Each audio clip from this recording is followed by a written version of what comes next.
Hey everybody, what if I told you your workers' compensation costs could skyrocket overnight?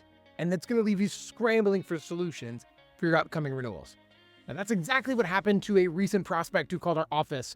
And before I get into that, my name is Patrick McBride. I'm the founder and the agency owner here at the McBride Agency. And let me tell you how we approached this situation.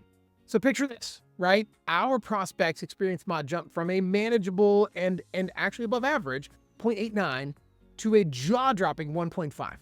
Their current agent didn't tell them, they didn't subscribe to the NCCI notifications, and all of this happened within 45 to 50 days of their renewal. And as you know, right, this isn't just some trivial number. It's actually a financial tsunami when you're doing the kinds of business that they were doing.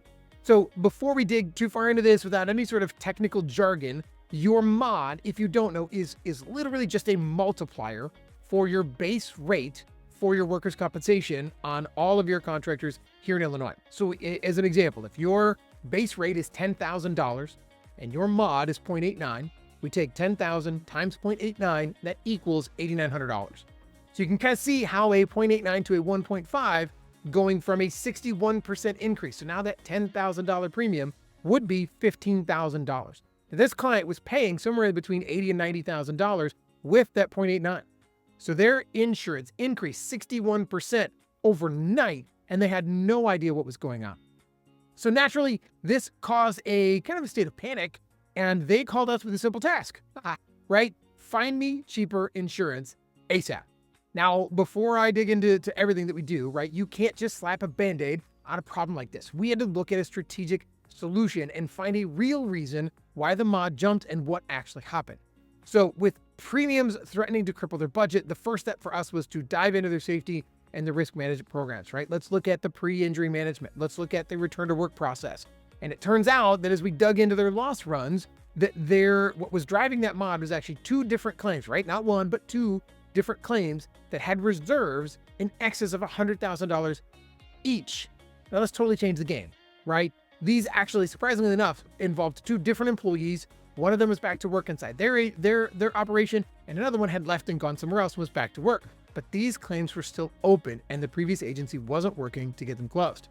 So our focus became very, very clear, right? We had to cut the clutter out, manage the claims, and put together a better culture and reinforce the existing culture that did exist, and reinforce that with some more tool talks, some more pre-injury management, again, that return to work process, all of these safety protocols that we could do. Right? We rolled out regular trainings. We helped them develop the regular safety audits and address any risks head on.